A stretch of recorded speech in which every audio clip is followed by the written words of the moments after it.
You're listening to the podcast for all of the news, notes, and breakdowns for your Ohio State Buckeyes. This is Sons of the Shoe with Nick Wilson and Spencer German. It's your boy, Nicky Dubs, and Spencito, back on the Sons of the Shoe podcast. What a podcast we have for you today. It feels weird to say that, but we've got a Michigan State preview we got to, the latest on the sign-stealing scandal. May Connor Stallion's career rest in peace. But I guess we'll start the week with one. How are you doing, Spencer German? Can't complain, Nick. Busy week, but looking forward to another Buckeyes game. Hopefully, let's be honest. It should be a Buckeyes win on Saturday. If not, something went very, very wrong in that game. But yeah, man, can't complain. It's been a good week so far, and I'm happy to be back with you as always on Tuesday. And we're doing it. Yeah, we're releasing this episode Tuesday morning, but we obviously have our live reaction to the college football playoff rankings later tonight as well, which will be fun. Because I know we're going to ask this later in the show, but will Ohio State still be number one? We'll find out later tonight. I mean, it's funny how everybody who thought Ohio State shouldn't have been number one in the first place after the Rutgers win also thinks Ohio State should no longer be number one. It's like there's a through line. There's consistency in that take. But yeah, at least there's people being consistent. We'll give them that. What today actually gives us a chance to do is finally have the full Honda McCord conversation, because, we've had the conversation post game mostly. And, we're talking about like the nuance of his gameplay, but I think it's been really interesting just to take stock of like Kyle McCord and his performance tells the statistical tale, which is, if you look at the stats are comparable to some of the best statistical lines in college football. But then you compare it to the eye test. And this is a moment. Listen, I got to be honest with you, Spencer. I start this maybe as a hypocrite. Like, to me, when it comes to evaluating Ohio State overall, the eye test does not matter. You've won. You've got a top 10 margin of victory. You've got more quality wins than any of the other teams in the top five. So that, to me, like, bleep the eye test. Bleep the fact that Kyle Monangai just ran for 100-plus yards on you. Bleep the fact that game really was close until, like, the fourth quarter. Nah, I don't care. You've done it. You've passed every test. Whereas with McCord, I'll be honest, this is where the hypocrisy comes in. I think you look at McCord and you say, well, statistically, everything looks hunky-dory. But I think when you go to the eye test, there's just a lacking dynamism. I don't even know if that's a word. It's just not dynamic, and that's obvious. Yeah. Yeah, I think I think you're on the right track with it, because it's like you can look at the stats numbers show, but as we know, Nick, as people who cover multiple teams, locally here in Northeast Ohio, but obviously the Buckeyes as well, like it's about more than just what the stats say. And I think with McCord that's the case. Like, yeah, there's the numbers are fine. They're good. They're solid, but we know that every couple plays he had, for every awesome, drop in the bucket sideline throw to Marvin Harrison Jr. that we've sat there and been like, oh wow, that's like a CJ Stroud throw. There's also been, 3 or 4 turnover worthy plays that either they get the lucky bounce and it doesn't end in a pick, or it ends up in the dirt or something and they avoid a disaster. But yeah, I think the eye test matters here. The numbers are certainly part of the conversation, but they can't be the whole conversation. And I do think it's an interesting, as we talk about this team in the landscape of the college football playoff, we have always kind of already agreed that McCord might be the one thing that holds you back. And I'm interested to kind of dissect that some more. I pulled this up last night. I was kind of looking through this. I wanted to compare, because at the beginning of the season, Nick, I kind of said that I thought if McCord, my thought was that, yes, the Buckeyes probably have lesser play at quarterback than they've had in recent years. I wasn't trying to say that any of these guys were going to be CJ Stroud, Dwayne Haskins, etc., Justin Fields. But I said that I trusted Ryan Day I've always trusted Ryan Day with like quarterback play. Like that's one thing I don't worry about with him, where we can talk about like going for it on fourth down or red zone, or, if he's clenched the entire game or whatever, if he's coaching tight. Like that's one thing, but I do trust him with the quarterbacks that he's bringing in. And so I kind of said, like, we've seen teams go out and win national championships with quarterback play that was above average. Stetson Bennett. Yes. Well, Sorry, and yeah, listen, that's the perfect name to bring up because I pulled up by comparison their stats. And again, this wasn't going back and looking at the tape of Stetson Bennett that year and seeing some things. And it does come with the caveat that Stetson Bennett, you mentioned dynamism, and if he's dynamic enough, Stetson Bennett could run a little bit more. He was more athletic, I would say, than what we've seen from Kyle McCord at this point. But you look at the numbers in 2021 when they won the national championship. Now, his last year there, which he felt like he was there for like 7 years, he only was there for 4, surprisingly. But he didn't graduate, which was weird. 4,128 yards passing was the last year he was there. But that was like a year he was very much in rhythm and kind of figured things out.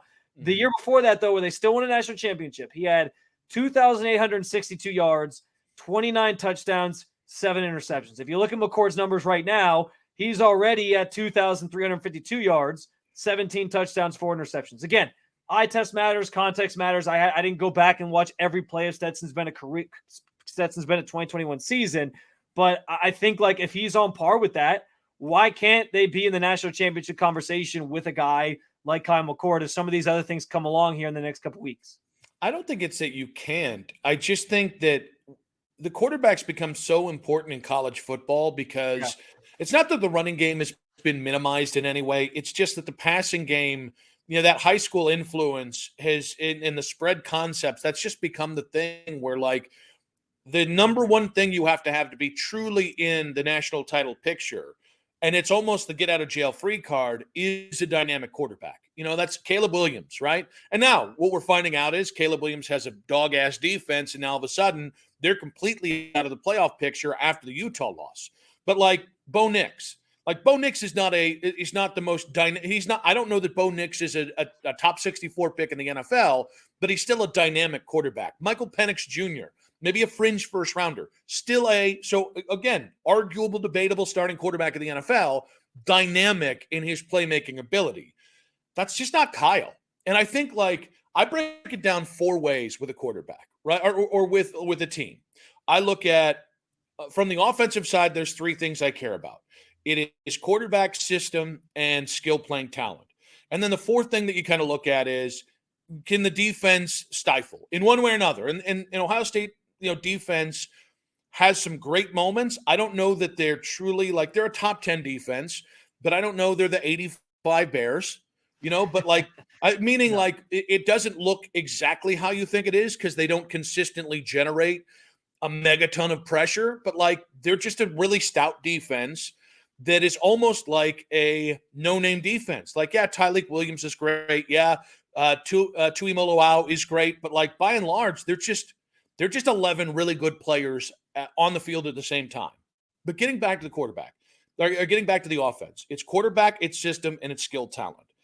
I know for a fact that Kyle McCord's working with some of the best skill talent in football. 100%. So then to me, it becomes this push and pull between the system and how Ryan Day uses quarterbacks and the quarterback himself. And every time that you mentioned trusting Ryan Day, I think there's a conversation to be had about should we be giving that kind of trust to Ryan Day when it comes to quarterbacks? Not saying the guy's a slap ass, but I think he might have a couple flaws that I think we can kind of compare things to just in a moment. But like getting back to the quarterback spot, if you're not a playmaker at the quarterback spot, which now it feels like the number one thing, you can run more, you can pass more, you can be turnover heavy, you can have all sort of flaws, all sort of gifts, but you just got to make plays. That's just not Kyle. Like the plays when you see him on the field, he's getting Marvin Harrison mostly because there have been a couple nice throws, as you mentioned, to the sideline or the G. Scott touchdown. But most of the big plays are, you hit Marvin Harrison on a shallow crossing route, and Marvin turned a 5-yard play into a 60-yard play. Oh, you hit TreVeyon Henderson settled down right in front of you on a check down, and he turned that into a 33-yard play. Like that to me is the dynamic quality of the offense. So you can win that way. Yeah. But man, I think your margin for error is so slim that in every other facet of the game, you have to play near flawless football. And I don't know Ohio State is built that same way. Last year, they were built that way. 2 years ago, I think they were built that way. This year, they got a lot of talent, but I don't know they have enough dynamic talent around Kyle to beat Michigan and to win the Big Ten title game and to win 2 playoff games. They might win a few of those games. I'm not as worried about the Big Ten title game. I think that whoever they get out of the West, I think they beat. But Michigan's obviously the big one. And if they do get past Michigan, then it becomes a conversation of like, what about the playoff games? Are they able to compete with some of these other teams? But I do think too, Nick, like this is a year where I don't know that we've seen any teams that really are like running away with things. That's kind of been the story in the past. Georgia just runs their way through the SEC, other than maybe a little bit of a challenge from Bama, or Bama does the same in the SEC. And, Michigan and Ohio State basically did it last year in the Big Ten. But I don't know if we know the full picture of Michigan. We know, I think, a good amount, but they haven't really played anybody. I think there's questions kind of all around. Like Florida State looks like they've had some lapses at times. We don't know how that Duke game goes. If Riley Leonard doesn't get hurt, like there's some questions I think about all these playoff teams, which is why I do think that in a year where you don't have that dynamic quarterback, CJ Stroud was more dynamic than we thought he was, because they never seemed to run him at all. And then in the basically it looked like Ryan Day saved that part of his game for the playoffs, and he was like, oh, now we'll pull this out and let him use it. So maybe he's doing that with Kyle McCord. I don't think that's actually true. I'm being facetious here, but I think that in a year where there's a lot of questions about a lot of these teams, maybe you can get away with that. Like maybe you can get away with just getting the ball to Travion Henderson in space or Marvin Harrison in space, and Kyle McCord doesn't have to take over the game for you to be able to win. I do feel that way. And I do think, to your point, like that is what the offense has to be. The offense isn't going to be Kyle McCord just lighting it up necessarily, or running or scrambling or doing this read option stuff. It's going to be getting Travion Henderson the ball on a screen, getting Marvin Harrison on a crosser over the middle, and then he makes a big play. And then every now and then, Kyle McCord is going to have to make a play. You're right, the margin of error is thin, but I think that they can get the job done that way. I think they can, but I don't know they will. I want to get back to something. Yeah, because I was like writing down, like I was trying to define the lack of dynamism from Kyle McCord, and it made me realize something. I think you mean Honda McCord isn't enough? No, it's a good car. Get you from point A to point B. It has, ironically enough, has gotten you from point A to point B. But like I was like, okay, he lacks consistency with touch. He has a nice arm, but he doesn't have like an elite arm. The decision making is still incredibly slow. And you can see like he speeds up, and then all of a sudden you start to kind of see him not panic, but he's not coming off that one read if he's feeling pressured. And then so it's not up here. That's not dynamic. And then he's not a runner in any way, shape, or form. So like if I asked you, like, what does Kyle McCord do really well? Do you have an obvious answer? Because I'm jotting down, trying to find something, and I'm not trying to dog the kid. No. Like he's done what he has to do to this point, but we got bigger aspirations here. And there's a bar. The bar gets raised from Michigan game on, and I can't. What's the thing? What's the thing? That you I think as I sit here and stew on it, I think my answer might be that he doesn't. I'm not saying he doesn't panic at all in the pocket, but he doesn't panic in those key moments of games. I think Notre Dame showed us that. I think there was probably some moments in the Penn State game where like you were one play away from Penn State kind of getting back in that thing or making it interesting or making it close. And this offense, surprisingly, because I feel like Ohio State in the past has kind of peed down their leg in those moments. Surprisingly, they have been sort of, what's the right phrase? They've like unwavered in the way that they've kind of handled those situations when the game's on the line or they need a big drive or whatever. That Notre Dame drive did show me a lot about Kyle McCord, and that was only like his third, fourth start of his career or of the season for him. But yeah, I think maybe that's the one thing you can give him. But I agree with you that there's not like a skill set thing. That's more of like a mental thing than it is like a skill set thing where you're like, oh, this, like these recruits come out of college and you're like, well, this guy's got a strong arm. oh, this guy's a really dynamic dual threat guy. Like that, you can pinpoint those things. I don't know if I have an answer for you though, of that ilk for Kyle McCord. I agree with you there. You really just wanted to say moxie that whole time, didn't you? I He's got moxie. I didn't Okay, think of that define one. moxie. That sounds like moxie. That sounds like a good word that Ryan Day would use. He'd be like, "Oh, our team's got moxie." In his next rant about toughness and moxie. I feel like every time we talk about Kyle McCord, I feel like we're in Office Space. Like, what exactly would you say it is that you do here, Kyle? And here's what I think is really interesting about this is I think a lot of the Ohio State fears on Kyle McCord also tie right back to Ryan Day. And you kind of threw this one away a minute ago, but like I think you start to see like Justin Fields is the anomaly. Like, look at what CJ Stroud's doing and ask yourself, how many times last year was CJ Stroud put into a situation where he could do what he did on Sunday for 470 yards and 4+ touchdowns? And again, I want to be really fair here. I don't think Ryan Day's a bad coach, but I do think, I think it's fair to ask, okay, the system very clearly generates numbers, and they when you look at the stat line, it looks pretty. But I do wonder if at points Ryan Day acts as a restrictor plate, and this is where I give Kyle the out to some degree. I wonder if Ryan Day's offense, or maybe Ryan's play calling, acts as a restrictor plate for quarterbacks, because I don't think I saw the CJ Stroud I saw on Sunday for the Houston Texans, except in the Georgia game where that dude was using everything in his arsenal and had his what I think was his finest day as a Buckeye quarterback. And so there are the Rutgers game. And I understand the defensive scheme that they were playing in early, limited, and you were just taking the easy throws underneath and not overcomplicating it. That's what I'm talking about.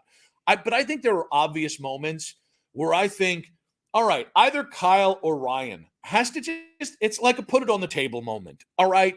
And I don't know if Kyle's afforded those moments. I don't know he's afforded moments where it's like, hey, man, we're up, 14 points here. We need a death knell blow. We're going to do that. I think the system puts it on the players, and I think that's a moment where you could build trust with a young quarterback. Well, I think from Kyle's perspective, and this is just the way I look at it, from Kyle's perspective, I'm guessing he probably views it where he's like, hey, I'm just going to do what I'm asked to do. First year as a starting quarterback on the Ohio State University football team. I don't want to screw it up. I'm just going to do what I need to do.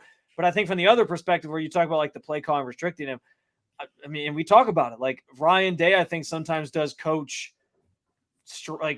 very tensed up. I think he knows the pressure's on and his job's in the line and what's at stake at the school specifically that he's at. And I'm not saying he's sitting there thinking well, Gene Smith is going to be gone next spring. What's that mean for me while he's in the middle of a Rutgers game or a Michigan game or whatever?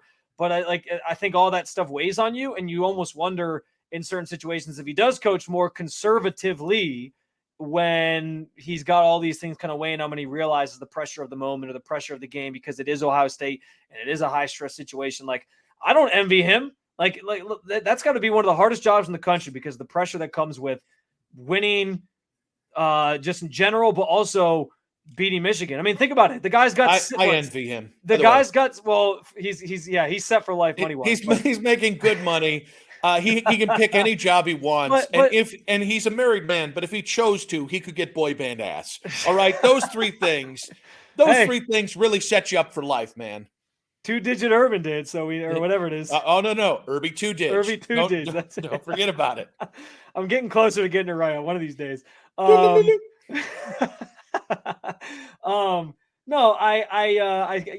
right about that. But I just think you think about the stress of that situation and the program that he's at and everything that goes into it. I mean, Nick, you hear the conversations. The guy's got 6 losses in Big Ten or in his career, and 2 in the Big Ten over the course of his tenure. And it's not good enough for people because he hasn't beaten Michigan now 2 times in a row. I can understand why maybe that would weigh on a guy a little bit. So real quick, I think what I'm talking about more is a mentality, if I'm Ryan Day, that says I got to find 3 to 4 minutes, 3 to 4 moments in this game where I can go to Kyle and say, hey, this is your moment. Yeah. I need this from you.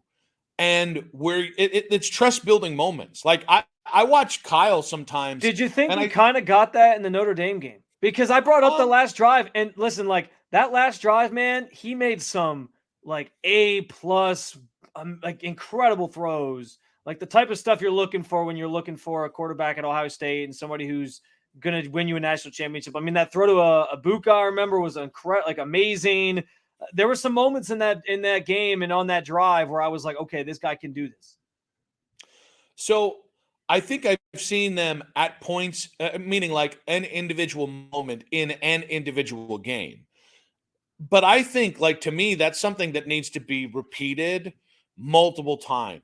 Like, I think Kyle's still very much a young quarterback, which has been one of the defenses of him, and it's a proper defense of him. And I think, to me, like, I'm a big proponent on like leadership. Are you doing everything you can to get the best out of this kid? And I think when you see a kid struggling to develop, like I was talking to somebody earlier today and they're like, well, but he's developing. And I'm like, where? And I'm not trying to be an a-hole. Like, this is not, to me, that's not on Kyle. Like, this kid's clearly a Division I quarterback. And, I can buy into even the Joe Burrow comp. Like, man, you just keep him healthy and you let him go through his process and maybe the light clicks on next year. Hell, maybe the light clicks on in the Michigan game, or maybe it clicks on in a hypothetical playoff game. Maybe. But I think it's the job of the coach to help, to see where the player is in his development and then say, all right, we got to find a way to foster that moment. So 2 questions then. So you think Ryan Day is almost holding back Kyle McCord in a way? Let me put it this way. I'm not certain that he is, but I'm also not certain that he's putting this kid in the best position to develop. And again, Ryan's focusing on winning, which I understand. That's a top bar. You got to win. I get that. But like, if you want to win those games late in the season, the big matchups where you can't just out-talent somebody, you need a confident quarterback. And I don't see that in Kyle McCord. And I don't know if that's the criticism he's getting. I don't know if it's just the pressure of being Ohio State's quarterback and following up CJ Stroud. I don't know if it's a pressure of work, playing for Ryan. I don't know, but I think you have to ask yourself that question. Like, is Ryan Day maximizing Kyle McCord? And the fact that I can't definitively say yes, I think allows some room for doubt there. Okay, so then my follow-up to that is, are we too harsh on Kyle McCord? Because if you're saying that maybe it's the situation with Ryan Day and he's not putting him in advantageous situations or he's not helping him build his confidence, should we just should we be viewing Kyle differently and feel like maybe we're a little too harsh in terms of the way we judge him? And I kind of feel like we are in some instances, Nick. Not nice. I'm not even saying like you and me specifically. I'm just saying in general, because when these games are going on, you got people ripping Kyle McCord up and down, whether it be on social media or otherwise. And I get it, but at the same time, in the same vein, wait 1 second. There's a little old man literally just pulled his pecker out and is pissing. Oh my! Is he facing you? Yeah, I'm eye to eye. My 2 eyes with his one-eyed monster. Like, what are we doing here? Oh man, this is a priceless moment. Let's mark this. Nice dick, fella. Oh, Jesus Christ. Like, I'm not trying to be this guy. Have we lost civility? That takes some real confidence there to just whip it out when somebody's sitting right there looking at he made sure that nobody was looking, and I'm like, did he give you like a wink or anything? Was he like, hey? No, because I have the blinders down because the sun's actually out in November in Cleveland, for Christ's sakes, and it's too bright. So I have maybe the he blinders thought you couldn't down, see him. Maybe and this dude does the old peekaboo. Like, I don't know, I guess I should pull my dick out. Like, what are we doing here? Oh, man. There's a window in front of you, moron. It's more that I'm like, okay. We will get back to the Ryan Day conversation in 2 seconds. You looked everywhere but in front of you, dog. Like, meanwhile, I gotta look the snake from Harry Potter dead in the eyes. The basilisk. No. Whatever. This is not Nagini. a basilisk. This was a gardener snake. Yes. Yeah. This was more of your mid-sized sedan. But the point is, I'm not shaming here. I'm just, you know what? Maybe let's get back to Ryan Day. Thoughts on Ryan Day and Kyle McCord? Oh man, you think Ryan Day's got a basilisk with his play calling? The way he calls plays? No. I think he has another mid-sized sedan, and he knows how to use it. But he knows what really his limitations are too. There's really no way out of this, is there? Oh man, well this segment went off the rails. We went from asking if we're too harsh on Kyle McCord to going eye to eye with One-Eyed Willie. Yeah. All right, so I will ask you, because I was in the middle of the rant about is he helping or hurting? Do you think Ryan Day is helping, is more helping or hurting the Honda McCord? I hate to be like a fence sitter on this, but I don't really think I don't think he's hurting Kyle McCord, because I do think Kyle McCord just in general has limitations and he recognizes that. But I also don't think he's not calling the plays he was calling for CJ Stroud last year, right? Where he's not opening up the playbook and being like, hey, air it out. I trust you. Go make a play. I agree with you. I'm seeing the same thing, but I don't think he's hurting him because I think he understands there's limitations. Like, I think he has him on the path he's supposed to be on. I think we kind of understand what this team is. And, I bring up whether or not we're too harsh on McCord. I think that at this point in the season, if you're sitting here expecting in the next 3 games for Kyle McCord to take some massive leap where he all of a sudden turns into Dwayne Haskins or whoever, I think that you're missing the boat on who he is as a player. And so I think at this point, I'm done sort of sitting here being like, man, McCord, you got to be better there. You got to like I think he just is what he is. And that's kind of what I think Day is trying to put him in the right situations, advantageous situations to be successful. And I'm kind of trusting him with that. And I guess we'll see if it means you can beat Michigan that way or win a playoff game that way or not. But I don't necessarily think he's helping him immensely or hurting him immensely. So I want to put a ball on that because I didn't answer your question earlier because we got interrupted by the snake from Harry Potter. Yes. To me, it's perspective. If your perspective is the last 9 games have not been enough, you're wrong. Kyle McCord has been enough, and he was enough to beat Notre Dame, and he was enough to beat Penn State, and he came up big in those moments, and that should be celebrated. But if your perspective is the last 9 games aren't enough for what could be the final 4 games of this season, I think that's a fair perspective. Agreed. But I think if you put that all on Honda McCord, I do think you're missing the point. Like, a quarterback can lack a dynamic attribute or lack any level of dynamism, and you can still win, right? We remember every Oklahoma quarterback before Baker Mayfield. We remember Matt Leinart. Okay, that's not fair. He was actually pretty good. But, it can happen. But I think the question is, how much then do you need out of Henderson, out of Maserati Marv, out of that offensive line? Like, what do you need from everybody else? So I think the answer is yes. I think we've been too hard on Kyle this whole process, and I don't think that's helping the kid. So I also think you have to ask yourself, what is everybody around him doing to get the best out of him? And I think there should at least be a kernel of doubt, especially with Ryan, about that idea of, are you giving him enough moments to open it up, to gain confidence, to be the best version? Just because he's limited doesn't mean you can't maximize his limited ability. So we got more on that. By the way, obviously the Honda McCord conversation is going to be an ongoing convo here. But, there's a game coming up, and it's a late game. And we got to get to the Michigan State game. We got to get to the Michigan scandal because there's a lot. More on that. But first, a message from our sponsors.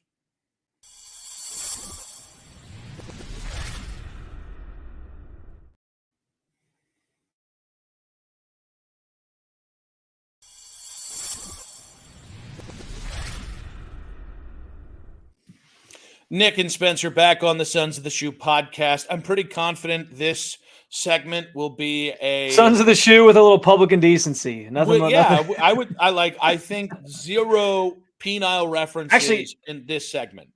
That, by the way, The best titling is when you come up with a title during the show, like something comes out of it. This is it. Something definitely came out of this show. It was looking right at you, and that is the name of this show now. It's Sons of the Shoe with a side of public indecency. There you go. I mean, which has always been how I roll, but that's for a different podcast. Is that what you call when you take your shoes off in studio? It's a little public indecency with your feet. Yeah, I do not care about others in the studio, and mainly because it's Dustin and it's Keith, and I would like them to suffer a little bit. But yes, I am more indecent to Dustin and Keith than I am to my actual family, where I really let my hair down. So we got the Michigan State game to talk about. It is this weekend in Columbus. It's a 7:30 kickoff, and I would like to start this with a slight bit of indecency here, at least to the FCC, and ask the question, why the fuck is this a 7:30 kickoff? It's a good, you know what? This game's on Fox, right? It's a Fox game, I believe. I believe you are correct, yeah. Okay, so I've realized, because I've asked myself the same question over the years, Nick, like why isn't Michigan Penn State a late night kickoff? Like that feels like a game that should be. It's in Penn State. It should be a whiteout, all these different things. Like, okay. And instead it's noon kickoff, which just makes absolutely no sense. So yeah, like I've asked myself similar questions.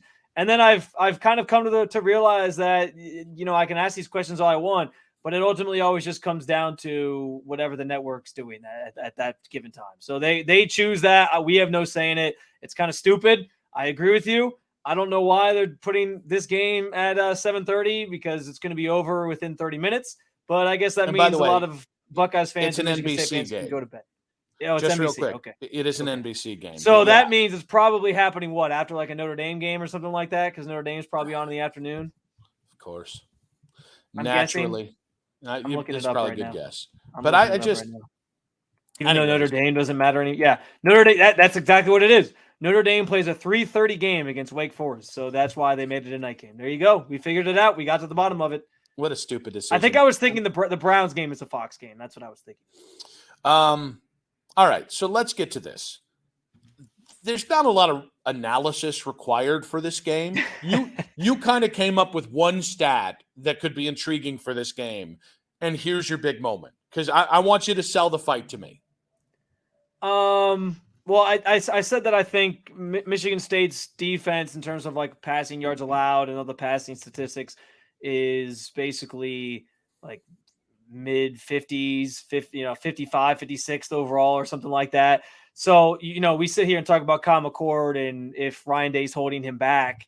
And so my question was kind of, is this game specifically an opportunity for him to kind of open things up and allow him maybe to do more with this passing offense and see what his limitations are or aren't, because you're less worried about doing these things against Michigan State, who you can probably beat handily, and it has a bad passing off.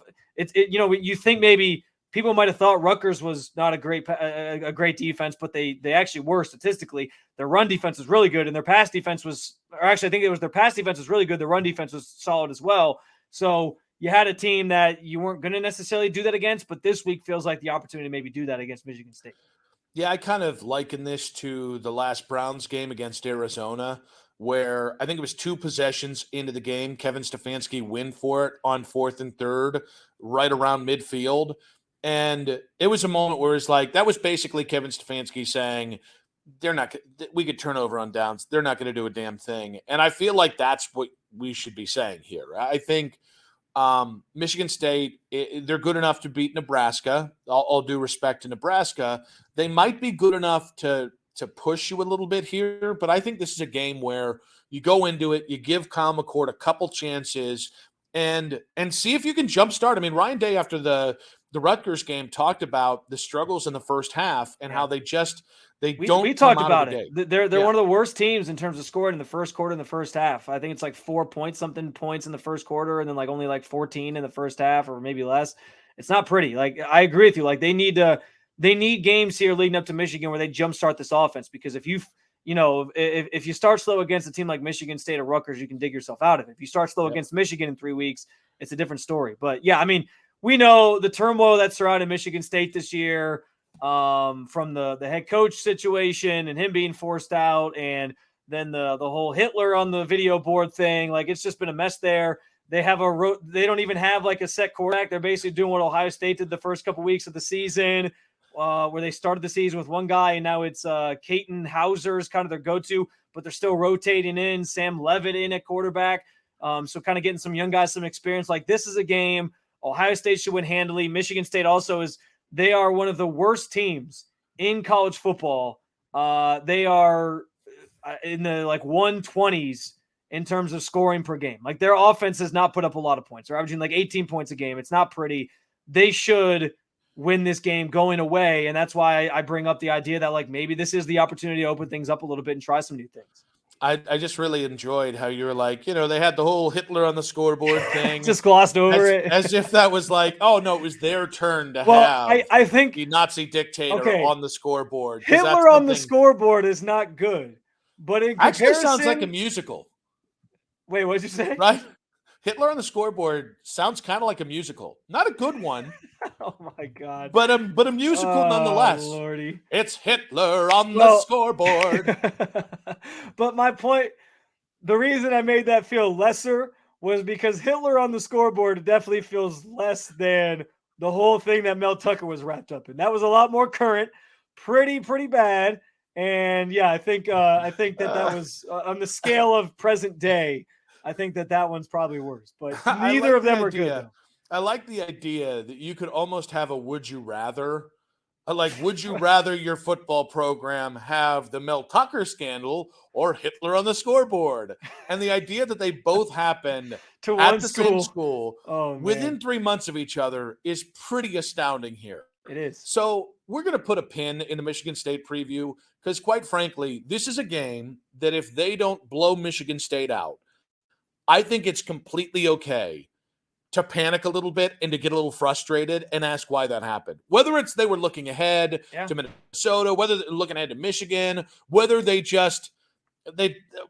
Michigan State just played the game of their lives, Ryan Day coached his ass out, like whatever it is, that's going to be a fair conversation post-game at like midnight live on the 92.3 The Fan YouTube channel. Make sure to subscribe to the podcast wherever you get your podcast. Make sure to follow us live on Saturday night. But the Michigan sign stealing scandal, so from Michigan State from East Lansing to Ann Arbor, has hit a fevered pitch again this week. And I'm going to try and hit the bullet points real quick here, but just so people, this is what the latest is at the time that we put this out. One, Michigan has received notification of potential disciplinary action from the Big Ten, which I think is like a formality. You have to notify them that something could happen. Two, Ward Manuel, Michigan's AD, released a statement saying, I'm not traveling to Dallas to be part of the selection committee this weekend because I'm here. I'm staying here to be part of and handle things with the NCAA investigation.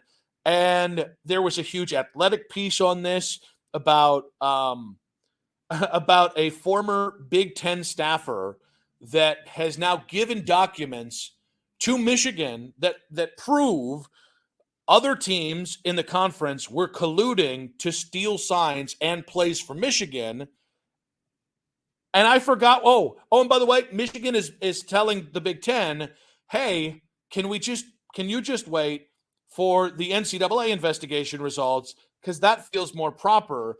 Meanwhile, there's 13 other coaches and ADs in the Big Ten pressuring Big Ten Commissioner Tony Petitti to make some sort of ruling before the end of the season. And I think it has something to do with Michigan being undefeated and being a really good team. Call me crazy. I don't think it's outrage. I think it's like this was one of the quotes from The Athletic. One coach who spoke conveniently under the guise of anonymity said, everyone's upset. Why is nothing being done? Which is exactly what you wouldn't say if you were being investigated by the NCAA. God. This is a spectacular shit show. I'm loving every moment of it, man. This is where it all goes off the rails, man, because like this is, the Spider-Man pointing at Spider-Man meme. Yep. This is that, but it's like copied and pasted over top of each other. Like there's just like 10 to 12 Spider-Men just pointing at each other, and they're all like, "Oh, you're Spider-Man. No, you're It's literally just that. They're all pointing fingers at each other. They're all saying, well, you stole our signs and we stole your signs. And this is the problem with this whole thing to begin with. Is like, we knew this was going on anyway. Did Michigan take it maybe a bridge too far? Yes. But in the grand scheme of things, it probably isn't like this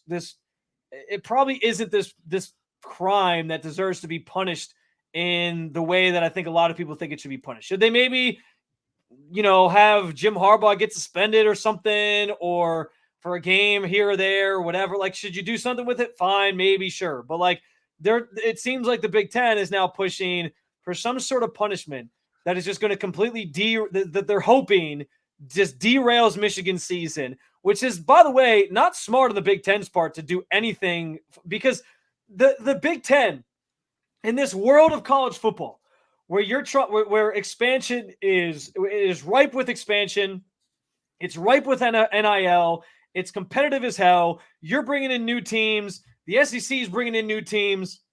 We're talking about two big mega conferences at some point, and you're like, the Big Ten can rest on their laurels right now and say, well, we bring in more money annually than the SEC does anyway, and all these different things. But like, in terms of trying to make your brand stand out in this world and this battle that's going on in college football to get the revenue and the TV revenue and all these different things, it doesn't make sense for the Big Ten to basically handicap themselves and just go opening scene of the movie Saw and chop off one of their legs just to spite their face. Like, it doesn't make any sense. It makes no sense.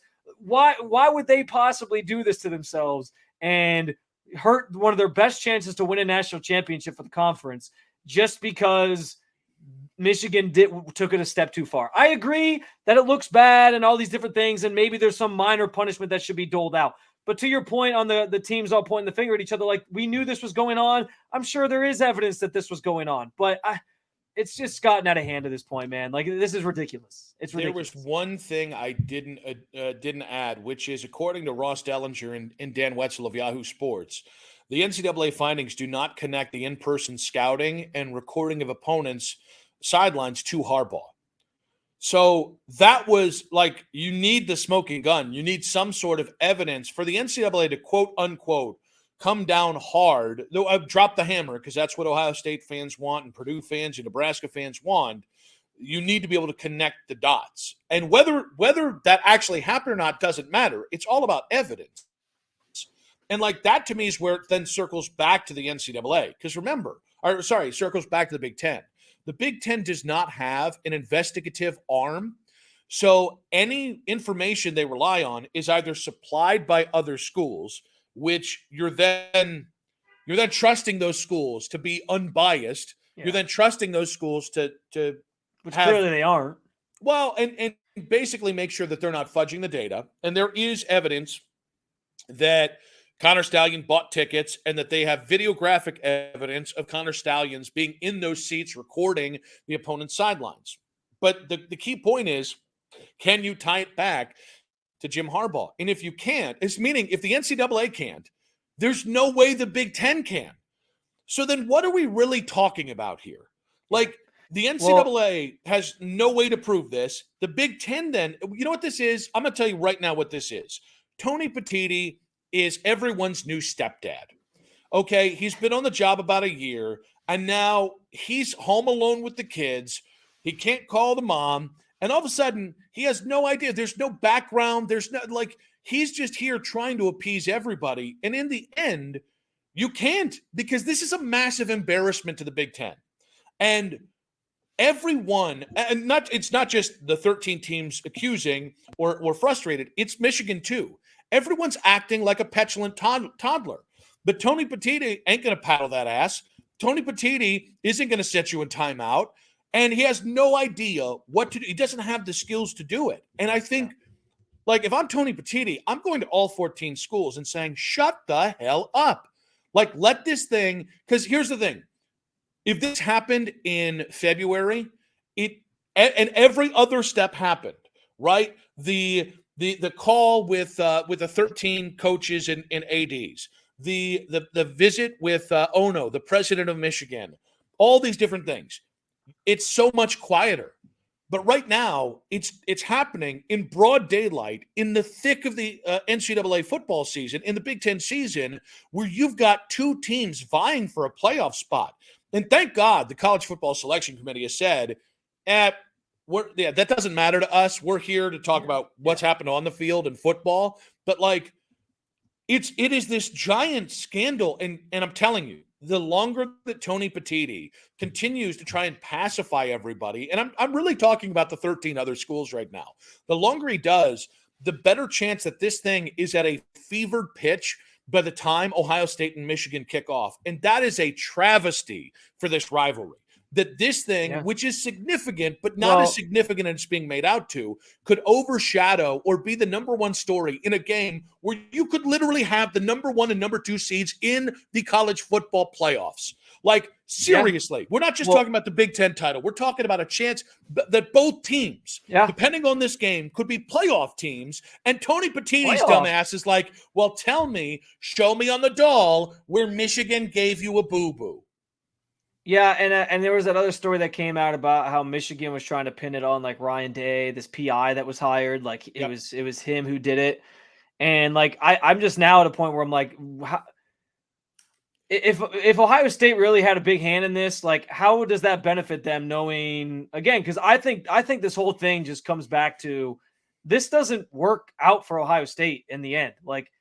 This whole scandal, everything surrounding it, everything that's going on with it, it all just ends in Michigan being pissed off when you get to that game in a couple weeks here on November 25th.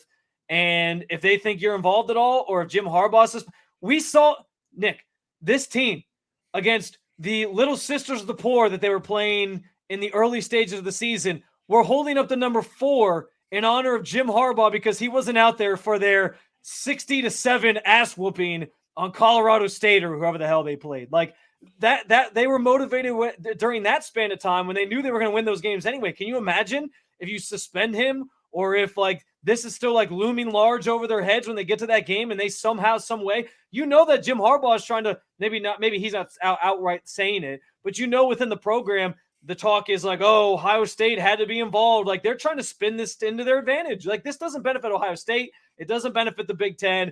It's all just gotten so much farther than I ever thought it was. And I liked it better when I could just laugh about the name Connor Stallions and laugh at how stupid he was to execute this whole plan the way that he executed it. And that we could kind of keep it moving, assuming that there'd be some minor punishment and that would be that. But all of a sudden it is doomsday, end of the world, that this is going on and everyone's pointing the finger at each other. I agree with you. Like it's a disaster, and the Big Ten is kind of out of their league with the way that they're handling it. Well, and I just want to know why the need to get closure on this now from the rest of the Big Ten, because you can't. And that's Nick. That's the part to me that feels like it's like a witch hunt. Because you could just let it ride and let the NCAA do their thing and whatever, and then maybe next year you're like, okay, Jim Harbaugh suspended 3 games again if he even stays, unless he goes to the NFL, which I think is going to happen anyway. But like the whole like rushing to get it done and the coach is pressuring like, oh, you need to make a decision now. That's what feels like they just really are just targeting going after Michigan, and they want to throw the book at him because they don't like Jim Harbaugh or whatever. And I get it. Like Jim Harbaugh is not really a likable guy. I can understand that. But at the same time, like that's where it does feel like a witch hunt. I'm not saying it is, but you make it feel that way when you're crying nanny, nanny, boo, boo, and you're all upset because nothing's being done fast enough for you in the middle of a season where you have 2 Big Ten teams, like you said, in the playoff conversation. It's ridiculous. Yeah. The goal should be to get the right decision done. And if that includes punishment, timing of the punishment should not matter. It is about getting it right. And because the Big Ten doesn't have an investigative arm, it sure just seems like 13 other schools, and including Ohio State, smell blood in the water. And that they feel a weakness here. But what's blood in the water? Like, are they going to get the death penalty for this? Like, probably not. Well, no, maybe get Jim Harbaugh suspended for the Ohio State game. Maybe get Jim Harbaugh suspended for the Penn State game. I think that's what teams might want to angle for? Is that why it's so important to have it happen now? Yes, I think that is a part of it. And for me, I like the frustrating thing here is, again, I don't like when there's immediacy, like we need the death penalty now. Like, no, let's let this thing play out. And the NCAA, with the report saying they can't tie it back to Harbaugh, should completely neuter a lot of the rage on this. Whether it doesn't matter whether I think he knew. It doesn't matter. It is what can you prove? And that's absolutely what the NCAA and Big Ten should care about, because if you don't, your ass will be sued. And I know, Ohio State fans have scoffed at the idea of Michigan suing the Big Ten. Nobody wants discovery.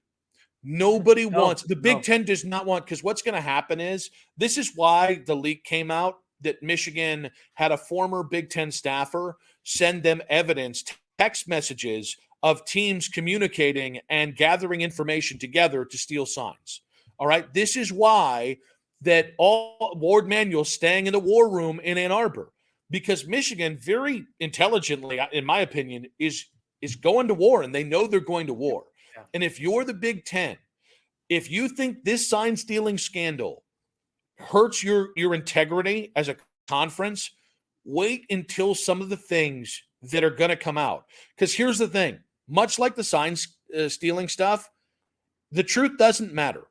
In the eye of public, it's for some reason in college football, it's the message boards, it's every rumor, it's every innuendo, which, by the way, is more often so much worse than what the reality is. Yeah. But all the things that have happened with Michigan are going to happen when all of a sudden you have Michigan probing to release this information to the public, because then the hysteria is going to be built up, and it's going to be something that becomes a black cloud over the Big Ten. It already is to some degree, but it can get really ugly really quick. And so to scoff at the idea of Michigan suing is stupid. You do not listen.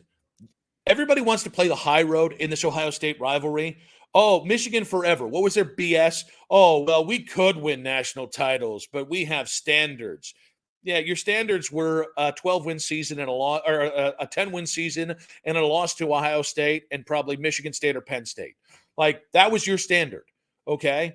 Well, now Ohio State has taken this high road, and I'm telling you, there are no high roads when it comes to this world. Everyone's a little dirty. Mm-hmm. And maybe some are cleaner than others, but everyone's a little dirty. And you do not listen. No, but we know kind of in the abstract how the sausage is made. You don't want to find out in reality, because even if it's not sign stealing, maybe you still have the bag man, or maybe there's other ways to get competitive advantages. This is for the Big Ten at large. This is not worth it. You can't prove that Harbaugh knew. At least one report is saying he did know though, right? He did know though, right? He did know though, right? I don't know. Maybe, probably. I think, but you're right. If you can't prove that, you can't prove that. But so you can't prove it. The Big Ten can't prove anything more than the NCAA can or can't prove. And all of a sudden, you've got teams feeding. Okay, what is Michigan going to be able to feed on Ohio State or Purdue or Nebraska? And Matt Rule, by the way, Matt Rule this week, and I'm sorry, I covered Matt Rule in Charlotte for a couple years. I think he is a really nice guy. I really do. Like, I made fun of him a lot. It's funny. He had that. Did you see that speech that they shared last week where he was talking? It was like their cancer game, and he was talking about like going to fight. That was incredible. I was like, dude, I would run through a wall for this freaking guy. And then I heard that quote, and I was like, seriously. Like, so I went from like my respect level for Matt Rule was like up here, and then he said that, and I was like, really. So real quick, for anybody who everybody's scouting everybody, come on. Yeah, well, he had said, he was talking about the different games that they had lost, and he had talked, and we got one opponent that scouted us, and it was like, this is a guy who had purposefully sidestepped that at every turn and then used it when it was convenient under the guise of protecting my players. I got to speak up for my players. And then he blamed the refs and the calls and all this other bullshit. When in fairness, Matt probably has a better understanding of the situation than I do. I guarantee you he has better understandings of just the Michigan game. I thought it was convenient. I thought it was low-hanging fruit. I respect Matt as a man a lot. I think he is an excellent college coach. I thought he was an abysmal pro coach. I thought he could spend 5 years looking for a quarterback in the NFL, and anybody who ever covered the NFL knows you can't do that. I'm happy that Matt's at Nebraska. I hope he does well. But I thought that was a weak-ass comment by him. Agreed. Because I think you told your players, hey, that one wasn't on you. No, you got worked 45-7. You got your ass beat 6 ways from Sunday. Own it. Because that's the lack of leadership with some of these dudes who can kind of talk out of both sides of their mouth. Like, nobody gives a shit that somebody stole your signs. Nobody does. And if you give to the players, hey, man, they're upset about it. Okay. My kids are upset about some injustices in the world too. And as a man, I have to go to them and say, it ain't fair. And Matt said that. But once you say, hey, we got our opponent scouted us, you've given them the excuse. Mm-hmm. And I just think that is absolute horse crap. I don't know why I chose to not say horse shit there, because I had already cursed in this segment several times. We've already got fucked. We've already got shit. We've already got it all. So I also like we've already got fucked is just a drop. All right. So we do have one more segment to go. We got the Michigan panic meter, and we're not talking about the sign stealing scandal. And we got fourth and short. But first, a word from our sponsor.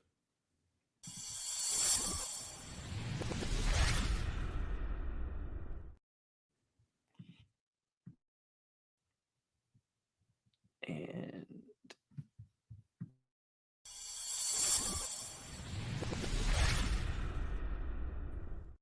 final segment of today's podcast. Nick and Spencer with you here. And let's get to the Michigan panic meter. Again, for those new to the bit, new to the show, we gauge our panic for the Michigan game on the gray to scarlet scale of the Michigan panic meter. Gray is the least level of panic. Scarlet is the most. And then you've got light gray, white, and light scarlet in the middle. I have been at light scarlet. I will say we have imaging coming very soon. So Nick won't have to describe it every single time. We'll actually be able to show you where we're at in the Michigan panic meter, which I'm very much looking forward to. So just to get here, I'm going to stay at light scarlet. I think everything there's nothing that's changed in the last couple days. I think we should always live from white to scarlet, and I think Michigan should do the same thing from white to maize or blue. You don't think we're making a trip to the gray here? Is what you're saying? They'll be if they beat Michigan, then I guess we go all the way to the gray. I think we go to the gray until next season starts, and then we got to start the panic all over again. So that's where I'm at. What about you, buddy? I was in white as of the Rutgers game. I sort of dropped it back a little bit, but I'm going to be honest, especially with the conversation we just had about the whole scandal and the sign stealing and all this bullshit. I think I'm going back into just the very end of the light scarlet, because like I said, I don't think any of this helps Ohio State whatsoever. They might think it does if Jim Harbaugh is suspended and all these different things. I think it's just serving as that external motivation. We know, covering sports the way we do, Nick, that these athletes, these coaches, they look for anything they can get their hands on to motivate themselves. And I think this is going to be it. So I'm slightly going up from white into just the light scarlet there a little bit. I like that you are much more prone to panic than I am. Let's get to the fourth and short segment, which we start on first and short. And here is my question. Which conference most deserves a second playoff team through this far in the season? I love this question. It's a really good one. And I think there's a couple of different answers, because you might look at the SEC and say, oh, well, if Bama runs the table and they meet Georgia in the SEC championship game, then it's probably, Georgia and Bama, the SEC, they're always the best conference. And that's a fair statement. But I actually think, just based on how things have played out this year, Nick, I think that your answer right now has to be the Pac-12, because you have Washington there, you have Oregon there. Now there's obviously the Big Ten has two teams that are actually in the top four most likely to make it right now. And that could be very true. But I do think the winner of the Michigan-Ohio State game, we know, could decide the fate of whether or not the Big Ten gets one or the Big Ten gets two. And the same could be said, I guess, for the Pac-12, in that if Oregon loses to Washington again, then you have two losses to Washington. Washington's only going to get in over Oregon. But if that somehow flips and Oregon meets them in their championship game and beats Washington, then I think you have a valid case to put both those teams in. I really do. I think this is really ironic that this is the year we could use 12 teams, but I think the Pac-12 is underrepresented to this point in this conversation. I think, I actually still think USC is a top 25 team. I just think they fired their coach too late, their defensive coordinator too late. You look at Utah, you look at Oregon, you look at Washington. I think this is the deepest Pac-12 team I can remember in recent history. And it's fitting that this is the last hurrah. The Pac-12 is stacked this year. Yeah. What'd you say? Going out with a bang. No, going out with a bang. Actually, though, I switched my answer from when you and I talked. I think it's a Big Ten. Right now, I think Ohio State and Michigan are far more. If I'm just talking to this point in the season, both teams undefeated, and the way that they've played has Okay. consistently been of a top 5 team in Yeah. in college football. Really, really quickly, though, because we know Ohio State got the top spot because of resume. And you can make the case that they didn't use that argument for some of these other teams below Ohio State. But if that's the case, like you're sitting here talking about how great the Pac-12 is, don't those teams both have better resumes than what Michigan has right now, technically, based on who they've beaten? Washington does. Oregon, Oregon's right there. I would put right now a one-loss Oregon team right there with Michigan. With the edge that I'm giving Michigan is about dominance and is about the fact they're still undefeated, which probably makes me a basic bitch saying that undefeated matters if you really haven't played anybody. So I will I'm committing seppuku right here in front of you. We get to the second and short here. Would the Big Ten Conference really suspend Jim Harbaugh for the Ohio State-Michigan game? I mean, at this point, Tony Petitti could do anything. I don't know. He could do everything. You could do nothing. He's gonna pull the answer out of his ass, I think. So I have no idea. Is that where it is? Maybe. Who knows? It seems like I found the answer. It was in my rectum.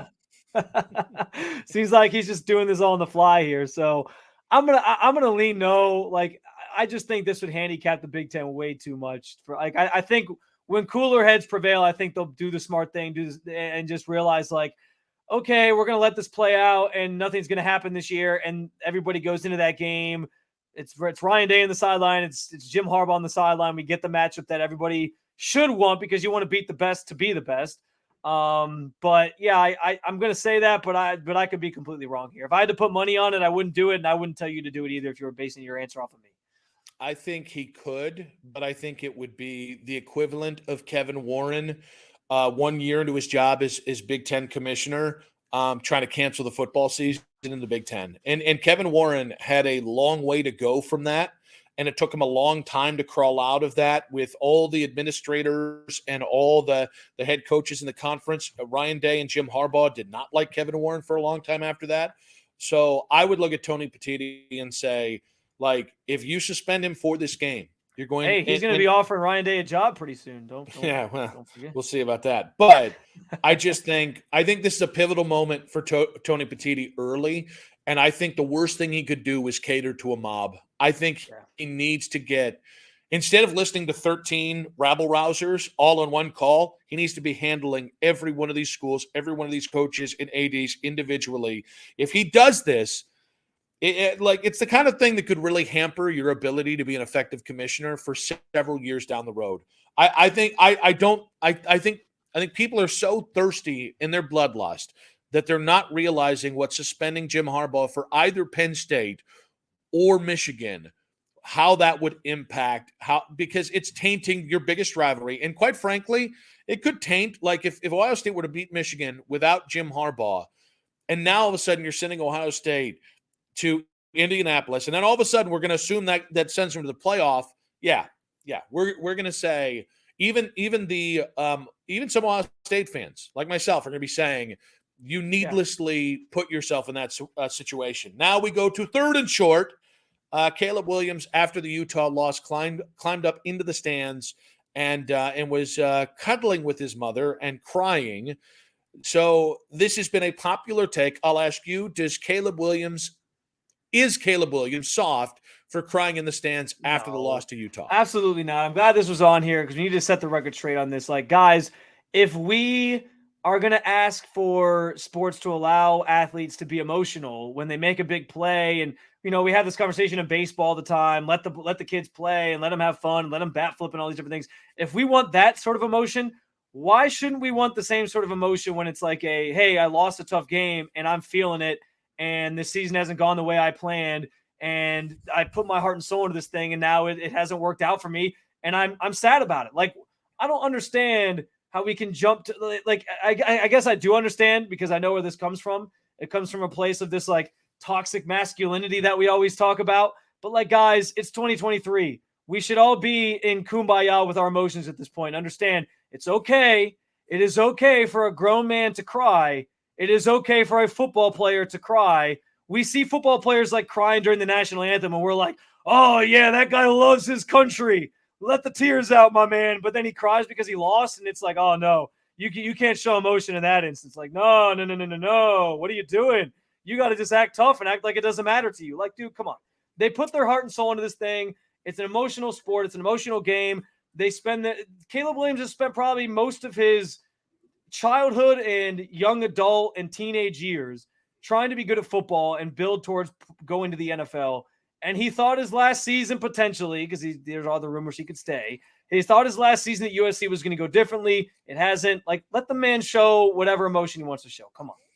I mean, there is a song called "Pimps Don't Cry," and I just want that for the record. On one hand, like, you can't wear F Utah nails, and then a year later, like, I understand some fans who look at some of the antics of Caleb Williams and say, well, it's the same kid that had F Utah on his nails while just dicing him up last year. On the other hand, I actually am in complete agreement with you. Like, everything else about this kid has scared the crap out of me. His dad saying he'd go back to college, which is nonsensical and quite frankly stupid. Some of the other stuff and some of his attitudes and how he deals with his teammates and actually how he deals with adversity. But, like, dude was upset that he understood what that loss meant. Like, I thought that was the most human thing I've seen from Caleb, and I hope I see more of it, because I think that's the real Caleb Williams. I think all the pomp and circumstance and the horse crap, that I'm not interested in that. Like, I think a dude going over the sidelines and just finally letting go of, like, damn it, I feel like I let myself down, the team down, we let us down, we failed, whatever. Like, that's human, man. That's real. And that we need more of that from Caleb instead of people speaking on his behalf or stupid ideas around him. Being human is a good way to put it. I just want to throw in too, Caleb Williams and USC haven't been the same since he made an appearance in the Fansville commercial where he was like walking around with a black cat and all, and walking under the ladders and all that. Just saying, I don't know if that's the reason that it hasn't worked out for USC, but it could be. Did Dr. Pepper ruin Caleb Williams? All right, final one here on 4th and Short. Spencer, where should Ohio State be ranked tonight? I'm going to say they should still be one. I don't think they, as much as the Rutgers loss in some people's eyes. Did you just say loss? It was a win. Or sorry, you bastard. As much as the Rutgers win, probably in some people's eyes isn't impressive. I think that team was better than what people are giving them credit for. In the same vein, though, and I told you this on Saturday night, I think my biggest worry is what the teams that Ohio State has beaten did last week, because Notre Dame lost to Clemson, and Clemson's not very good this year. Is that now a bad win for Ohio State? And you saw Georgia obviously take care of business against Missouri. So I wouldn't be shocked if Georgia jumps them this week, but I think that they'll leave Ohio State where they are because the resume still speaks for itself. Yeah, I think they should still be number one. One, Georgia beat Missouri. Do it again, because Ohio State has 2 of those wins. And then 2 with Michigan, like, woo, man, you really kicked the ass of Purdue. Hey, what a win. Ohio State beat Purdue by more. Just saying. I think that, well, okay, but Michigan beat Rutgers by more, but that's neither here nor there. So I think this conversation should wait one more week. Georgia plays another ranked opponent this weekend. Michigan plays Penn State this weekend. I think it could absolutely change. Like, I think this Michigan State game, you better drop 60 on them. You better just kick the living crap out of them, because if you play another game similar to Rutgers where, you cover, but it's still a closer game, or it doesn't pass the smell test, I think Georgia and Michigan will leapfrog you next week. But this week, I think there's still one. I think if they're moved out of one, I think it might be to placate the masses, which to me just annoys me. And I think the selection committee has done that previously. All right, guys.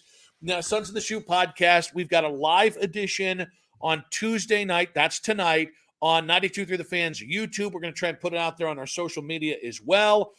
Please make sure to tune in. Don't forget to comment. We love to see your comments during the live shows. They're on the YouTube channel and on StreamYard. Don't forget, we're a new podcast. What is it? Subscribe, rate, and follow wherever you get your podcast, guys. But we got the big selection show tonight to react to. Until then, guys, Nick Wilson, Spencer German, saying thanks for stopping by.